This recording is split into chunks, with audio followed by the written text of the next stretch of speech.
கிடைக்கலனாலும் பண்ணலாம். உங்கள் வீட்டில் கச்சமுச்சேன்னு ஒரு என்விரான்மெண்ட் இருந்துட்டு எல்லாரும் வெளில போனோன்னு இதை பண்ணலாம். 2 விஷயம் நடக்கும்.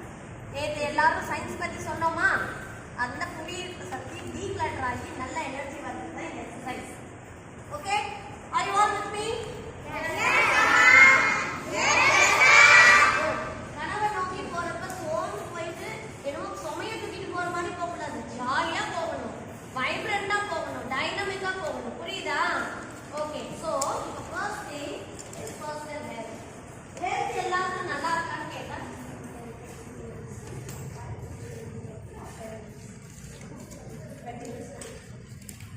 ஓகே, ஹெல்த் இந்த காலம் தான் உங்களுக்கு ஒரு ஏதோ ஒரு இது கொடுத்துருக்காங்களா, ரவுண்டு ஹார்ட்னு கொடுத்துருக்காங்களா, அதை எல்லாரும் அப்படியே வச்சுக்கோங்க. வீட்டில் போய் தான் யூஸ் பண்ண போறீங்க. ஆனால் நோட்டில் இப்போ எழுத வேண்டியது ஹெல்த். ஃபர்ஸ்ட் பர்சனல் கோல்ன்றது யாருன்னா உங்களை தான் கொடுக்குது. ஹெல்த் நல்லா இருந்தால் தான் நம்மளால எதையுமே சாதிக்க முடியும். ரைட்? ஃபர்ஸ்ட் ஹெல்த்தில் வந்து எக்ஸசைஸ், பிசிக்கல் எக்ஸசைஸ், அது உங்க பிடி பீரியட்ல சொல்லி கொடுத்துருப்பாங்க. அப்போ அந்த பிசிக்கல் எக்ஸசைஸை பண்ணணும்.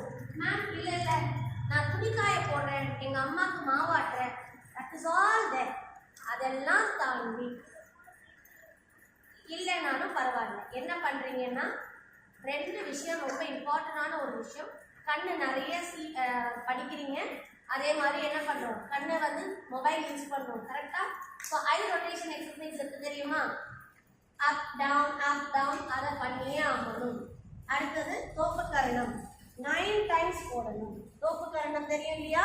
அது உங்க நர்வஸ் சிஸ்டமை நல்லா அழகா வேலை செய்ய வைக்கும். டெய்லியுமே அதை பண்ணணும். ஓகே, முடிஞ்ச அளவுக்கு அட்லீஸ்ட் 3 டைம்ஸ் பண்ண ஆரம்பிக்கும், போதுமானது. தென் காலை வந்து இப்படி ஏன்னா இங்க நிறைய குழந்தைகள் ஏஜுக்கு தகுந்த வளர்ச்சி இல்லாமல் இல்லையா? Yes or no? Yes. So you have to raise your feet like this. Okay, இந்த 3 எக்ஸசைஸ் ஆகுது அட்லீஸ்ட் பண்ணுங்க. Okay, yes. நார்மலாவே ஏதாவது ஒரு இடத்துல அது ஹைட்டை வளர்ச்சி பண்ணும். நான் அப்படிதான் வளர்ந்தேன் கொஞ்சமா. ஓகே, சரியா? அதனால இதெல்லாம் செய்யலாம். இந்த 3 எக்ஸசைஸ் பண்ணுங்க. அண்ட் ஹேண்ட் ரொட்டேஷன், பேக் தூக்கிட்டு போறீங்க daily, so hand rotation exercise. Okay, 4 exercise போதுமானது. ஓகேயா? குட். Next mind silence.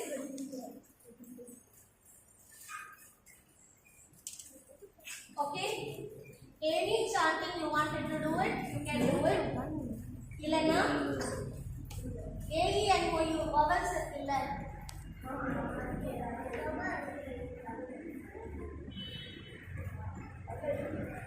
ஓ சொல்லுங்க, சொன்னீங்க இல்லையா? அந்த மாதிரி வயர்லேருந்து ஓ சொல்லி இம்ல முடிங்க. ஓகே, ஓம் பிரணவ மந்திரம். இப்போ அழகாக நீங்கள் கந்தர் அனுபூதியில தான் ஆரம்பிச்சிங்க. அவர் கையில் என்ன இருக்கும்? வேல். அதில் என்ன இருக்கும்? அதை இதே அங்கே செய்யுங்க. அதுதான் பிரபஞ்சத்தோட பிரணவ மந்திரமும் போல 3 டைம்ஸ் பண்ணு. எவ்வளோ தான்? 3 டைம்ஸ். இது வந்து நிச்சயமா உங்களுக்கான ஒரு ப்ரொடெக்ஷனையும் கொடுக்கும். No virus attack, nothing will come. Okay, இவ்வளோ மெடிடேஷன்லாம் போகாமல் இந்த சின்னதுலேயே முடிச்சுடுங்க. Okay, next healthy food. எவ்வளோ பேர் ஜங்க் ஃபுட் சாப்பிட்றீங்க? எவ்வளோ பேர் ஜங்க் ஃபுட் சாப்பிட்றோம்? பானிபூரி.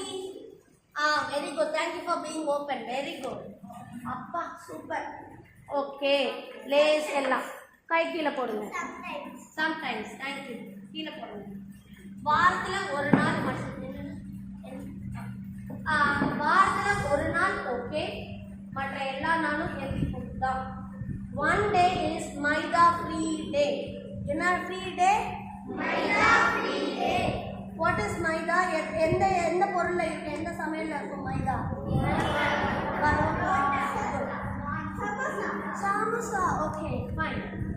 மைதா free day 1 day is must for every category of people. ஏன்னா இப்போ எங்களால் நீங்கள் இந்த உலகத்தில் பார்த்தீங்கன்னா நிறைய விஷயங்கள் நடந்துட்டு இருக்கு. மெயினாக முக்கால்வாசி ரெண்டு விஷயம் போதும். ஒன்று சுகர், ரெண்டாவது கொலஸ்ட்ரால் ஜாஸ்தியாகிறது. மைதாவை ஒரு நாள் மட்டும் அவாய்ட் பண்ண பாருங்க, அது உங்கள் சாய்ஸ். ஓகே, சிட்ரஸ் ஃப்ரூட் நிச்சயமாக சாப்பிட்டு தான் ஆகணும். சிட்ரஸ்னா எல்லா பழங்களும் சாப்பிட்டு தான் ஆகணும். காய்கறிகள், நாட்டு காய்கறிகள் சாப்பிடுங்க. மைதாவை ஃபுல்லாக அவாய்ட் பண்ணுங்கன்னு சொல்ல கொஞ்சம் அவாய்ட் பண்ண ட்ரை பண்ணுங்க. Okay, next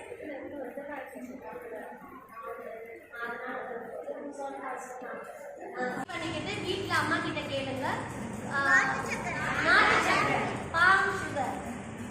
palm sugar has to be eaten correctly. Okay, it will give you iron content in your body. Is that okay? டெய்லியும் உங்க ஸ்நாக்ஸ் டப்பால நிச்சயமா பழங்கள் ஒன்னாவே இருக்கணும். ஓகே, பார்க்க கூடாது கண்ணா, அதை தான் நான் உங்ககிட்ட இன்னைக்கே சொல்றேன். World is very busy. Nobody watches us. You should appreciate yourself. You should celebrate. Okay? Good question. வேற யாருக்காவது எந்த சப்ஜெக்ட்டுமே பிடிக்கல, நான் சும்மா தேமேன்னு போறேன்னு யாராவது இருக்காங்களா ஸ்கூலுக்கு? Thank you for being honest. Okay, எதுக்காக பிடிக்கல?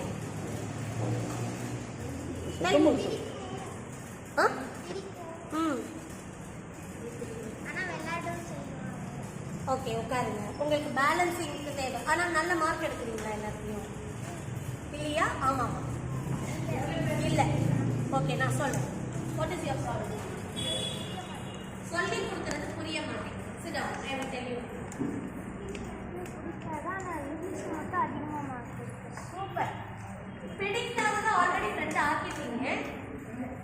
இங்கிலீஷ்ன்றது பிடிக்காத, ஆனால் அதில் தான் மார்க் அதிகமாக எடுக்கிறேன்றாங்க. அப்படின்னா உங்களுக்குள்ளார வந்து இன்னும் ஒரு விஷயம் தான் இன்னும் ஏறல. என்னன்னா நீங்கள் இன்னும் ஸ்டெப் எடுக்கல, அவ்வளோதான். பிடிக்காதுன்றது கிடையாது பாப்பா. You have to sit. எழுது, தப்பாக எழுதுனாலும் எழுது. ஒரு 3 நாளைக்கு கார்டன் பற்றி எழுது, ட்ரீ பற்றி எழுது, உங்கள் ஸ்கூலை பற்றி எழுது, ஒன்றை பற்றி எழுதுமா ஃபஸ்ட்டு. ஒன்றை பற்றி எழுது. இப்படியெல்லாம் எழுதுகிறப்போ ஆட்டோமேட்டிக்காக கொஞ்சம் தப்பாக வரும். Then you can rectify your self. நம்ம கையெழுத்து, நம்ம இம்ப்ரெஷன் இருக்கிறப்போ அதை நம்ம ரசிக்க ஆரம்பிப்போம். அதுதான் அங்கே. ஓகே, நீங்கள் என்ன கேட்டீங்கன்னா, எனக்கு வந்து புரிய மாட்டேங்குது. ஃபஸ்ட்டு உங்கள் மைண்டில் இருக்கிற 10 விஷயம் ஒரே டைமில் ஓடுதில்ல, அதை நிறுத்துங்க. ஏன்னா நிறைய குழந்தைங்க இங்கே நம்ம பார்க்குறது உண்டு. இந்த 3 நாளில் நீங்கள் எங்கள் கூட பழகியிருக்கிறீங்க. As an observant, as your sister, உங்களோட அக்காவா, ஒரு டீச்சராக நான் பார்த்த ஒரு விஷயம், reaction, immediate reaction. You guys are reacting immediately. No, இந்த வேர்டை எடுத்துக்கோங்க. அடுத்த செகண்ட் ஸ்லோகமாக உங்கள் மைண்டில், no response, no reaction, instantly. இன்ஸ்டண்ட்டாக ரியாக்ட் பண்ணக்கூடாது, இன்ஸ்டண்ட்டாக ரெஸ்பாண்ட் பண்ணக்கூடாது, நிதானிக்கணும். அப்படியா? ஃபஸ்ட்டு லிசன் பண்ணணும். ஒரு மிஸ் ஒரு கேள்வி கேட்குறாங்கன்னா லிசன் பண்ணிவிட்டு அதுக்கப்புறம் நம்மளால முடியும்னா எஸ் கை தூக்குறது காட்டி, மேம் அடுத்த கேள்விக்கு அவன் கை தூக்கிட்டான்னா உன் கவனம் எங்கே போகுதப்போ? உன் மேலே போகுது. யார் மேலே போகுது? பக்கத்து மேலே தான் போகுது. ஃபஸ்ட் திங் அதுதான் நடக்குது. Second, judgement. முன்னாடியே ஜட்ஜ் பண்ணிடுறீங்க. எனக்கு இது வராது, இந்த மிஸ்ஸா, இவங்க என்ன சொல்லி கொடுக்க போகிறாங்க, இதான நடக்க போகுதுன்னு ஜட்ஜ் பண்ணுறீங்க. இது நடக்குதா இல்லையா? அவ்வளோதான். That's all. This is the factor behind your head. இது உங்களுக்கு மட்டும் இல்லை கண்ணா, எந்த ஃபீல்டுக்கு போனாலும், ஈவன் கலெக்டரேட், ஈவன் கார்பரேட் செக்டர்ஸில் எல்லா இடத்துலையுமே இதுதான் நடக்கும். ஏன்னா அதுதான் நான் சொன்னேன், நம்ம எப்படி ஒரு மூமெண்ட்டில் இருக்கோம், ஃபாஸ்ட் மூமெண்ட்டில் இருக்கோம். உலகம் ஃபாஸ்ட்டாக போயிட்டு இருக்கிறதுனால அதை சுற்றி நம்ம வரணும்னு நினைக்கிறோம். நோ, நிதானம். No response, no reaction. பக்கத்தில் என்ன வேர்ட் சொன்னேன்? இன்ஸ்டன்ட்லி. அங்கே தான் அந்த நிதானம்ன்றது நம்மளுக்கு வரப்போம். ஓகே, ஃபர்ஸ்ட் ஒன் வந்து make unfavourite subject friendship with your subject. அப்படி போடுறேன். மாமா எடுத்தாங்க. ஓகே, புரிஞ்சுக்கிட்டு